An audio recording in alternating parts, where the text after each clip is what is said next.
Recuerdo mucho una vez que estaba en un museo y me encontré con una escultura. Pocas personas estaban deteniéndose a mirarlas y muchas personas pasaban alrededor de ellas sin prestar atención.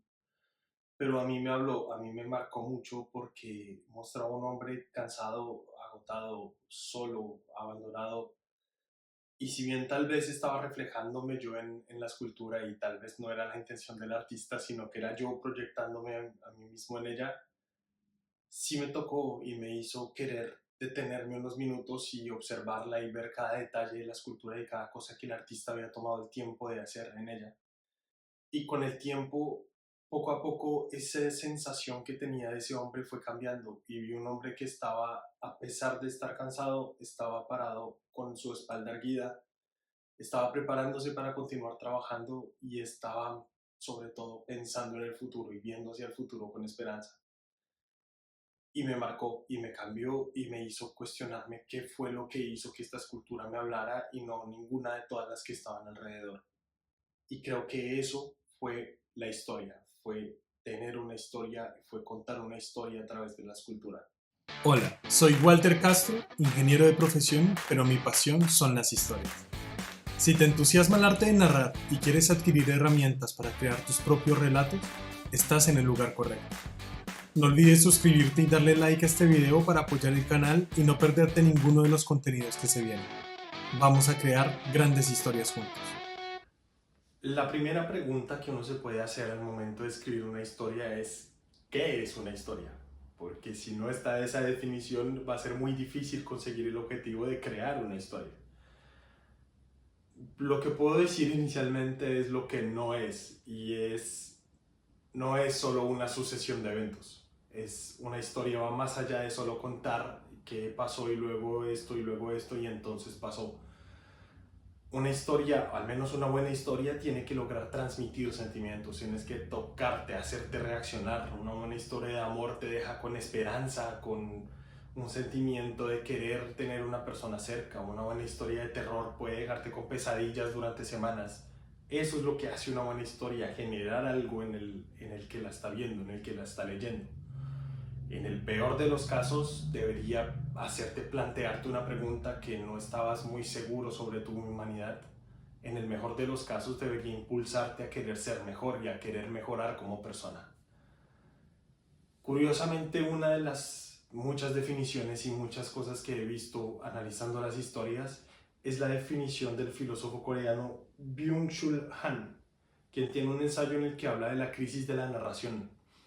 Allí él comenta que una narración o una historia no es solo dar información a la otra persona y tratar de generar, sino que también debe buscar guiar en una dirección y tener una dirección final a la que apuntar. A lo que él se refiere con una historia sin dirección es una narrativa. Y lo que él dice es que hoy por hoy estamos en una época donde las narrativas son famosas, pero no tanto las narraciones. Esto hace que seamos una generación con mucha información, pero que no sepa hacia dónde va, porque carece de la información que tiene una historia. Y me parece una definición importante porque es cierto que una historia debería saber qué es lo que quiere hacer, saber hacia dónde quiere dirigirse, saber cuál es el mensaje que quiere transmitir detrás. Alguna vez escuché que una buena historia es como contar un chiste. Nadie empieza a contar un chiste sin saber hacia dónde se dirige, cuál es el final y cuál es la reacción que espera tener en las personas que lo están escuchando. Un chiste tiene un inicio, tiene un final y cada parte en medio está apuntando hacia ese final, está haciendo que ese final sea un final que genere la emoción que se desea. Esto hace parte también de lo que es una historia. ¿Qué estructura tiene? ¿Cuál es el final? ¿Cuáles son las partes que están involucradas? Brandon Sanderson, autor de fantasía muy conocido y que tiene miles de millones de libros vendidos en los últimos 20 años, tiene un curso de escritura y de filosofía sobre escritura de fantasía que dicta en BYU, en Estados Unidos. Y lo que él define como historia, o por lo menos como los pilares de una historia, son tres: la trama, lo que en inglés se llama plot, los personajes y el contexto, o lo que en inglés él llama el setting. Y que estos tres pilares están unidos por algo que los mantiene, que es el conflicto. Cuando tenemos esos tres pilares unidos por un conflicto, se genera una historia. Si solo se tiene uno, no es una historia. Si solo se tiene el escenario, es una entrada de enciclopedia. Si solo se tiene el personaje, es una descripción de una persona. Si solo se tiene conflicto, no es una historia porque no se entiende quién está involucrado y en dónde lo está haciendo. Esta definición permite también tener unas bases de lo que es una historia y de cómo se construye una historia a partir de ahí. Pero puede ser confuso entender qué es una historia. Entonces la definición que vamos a dar en este canal y que nos va a permitir continuar de aquí en adelante va a ser la siguiente. Una historia es la exploración de un tema a través de un conflicto que le ocurre a unos personajes en un contexto determinado. Esto que implica que vamos a requerir plantear qué tema es el que se va a contar en una historia, qué personajes, cuál es el conflicto, cuál es el contexto. Y van a ser una sucesión de eventos interconectados los que le ocurran a estos personajes, los que van a llevar a que esta historia transmita el sentimiento que queremos que transmita. Esto puede ser más o menos fácil de entender en películas, en series, en libros, donde una historia es contada más explícitamente. Tal vez es más difícil de ver en fotografía, en pintura o en música, donde no se dice con palabras, sino que es otro tipo de lenguaje el que se utiliza. Sin embargo, si piensas en la última vez que una obra de arte te hizo sentir algo, generó una reacción en ti, probablemente hay una historia detrás, probablemente es una historia la que llegó a tu corazón y la que hizo que tuvieras una reacción y un sentimiento. Probablemente el arte que te tocó fue porque te tocó a través de una historia.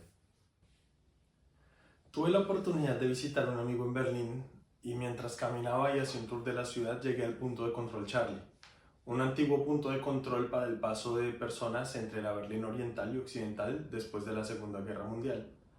Allí hubo una foto que me impactó mucho y una historia que venía detrás, en la que en 1961, después de la Segunda Guerra Mundial, cuando estaba dividida Berlín en dos, un político quiso atravesar el paso para poder ir a ver la ópera. Al llegar al punto de control Charlie, notó que había olvidado el pasaporte y que no podía pasar. Los oficiales le pidieron que entregara el pasaporte o que retrocediera como todos los demás ciudadanos, pero él, sintiendo que tenía un poco más de importancia por su poder político, exigió ver a un general soviético que le permitiera pasar, siendo él su superior. No había ninguno en 40 kilómetros a la redonda y tras una hora de discusión, el político decidió acelerar, haciendo caso omiso a los oficiales, para pasar el paso. No avanzó mucho, chocó contra un bloque de cemento, pero fue suficiente para alertar a los soldados soviéticos, quienes llegaron con sus rifles en las manos a pedirle al político que retrocediera y que volviera hacia su casa. Un amigo del político general de la Berlín Occidental, no se lo tomó muy bien, llegó con tanques, llegó con oficiales armados, pidiéndole a los oficiales soviéticos que retrocedieran. Estos a su vez respondieron con sus propios tanques y con sus propios soldados, lo que llevó a un enfrentamiento de dos potencias mundiales, separados solo por unos metros, con tanques apuntándose uno frente al otro. El político volvió hacia su casa, pero lo que siguió fue un lento retroceso de parte de las dos fuerzas armadas, debido a que ninguna quería ser la primera en retroceder porque sería mostrar un poco de debilidad frente a la potencia que estaba al frente, pero al mismo tiempo no podían quedarse en este conflicto y en esta tensión eternamente. Cada ejército retrocedía un metro antes de mandar al otro que retrocediera un metro, y tras varias horas fue que por fin logró desactivarse esta posible Tercera Guerra Mundial o continuación de la Segunda Guerra Mundial. Es interesante porque es una historia que habla de fuerza, de poder, de cuándo deberíamos ejercer el poder y qué es finalmente el poder. Cuándo deberíamos obedecer a las autoridades, siempre debería ser así. Tiene claramente involucrados a los soldados que estaban en ese momento en el punto de control, también al político, incluso a todas las personas de Berlín. Están en un contexto muy particular de la historia de la humanidad durante el siglo XX, y es la unión de cada uno de estos pilares y de estas partes de esta historia lo que hace que esta historia sea una buena historia. Todo esto se ve capturado en la imagen en la que los dos tanques están enfrentados, las dos fuerzas están enfrentadas y se puede ver la tensión, se puede sentir la tensión que sale de esta imagen para hacer sentir a la persona que lo ve que en ese momento, por un ruido, por un dedo nervioso, por algo mal interpretado, se pudo haber estallado una nueva guerra mundial y tal vez la historia de la humanidad sería completamente diferente. Son las buenas historias las que logran transmitir y las que logran generar una reacción importante en la audiencia. Al estudiar a las historias me di cuenta que entender las historias estaba funcionando como un amplificador. Si una historia era una mala historia, para mí iba a ser incluso peor porque iba a saber exactamente qué era lo que no estaba funcionando. Pero al mismo tiempo, cuando es una buena historia, me di cuenta que para mí era magnífica porque podía admirar todos y cada uno de los elementos que estaban conjugados en hacer que esa fuera una gran historia. Sin embargo, analizar no es lo mismo que crear, y para crear historias es necesario poder entender cada una de las partes que componen una historia. En los siguientes videos vamos a analizar cada uno de los componentes de la historia según la definición que dimos antes y vamos a poder ir construyendo una buena historia a través de este canal. Si te gusta el contenido, te invito a que te suscribas, a que le des like o que compartas el video y que sigas pendiente de los videos del canal para que juntos podamos seguir construyendo grandes historias.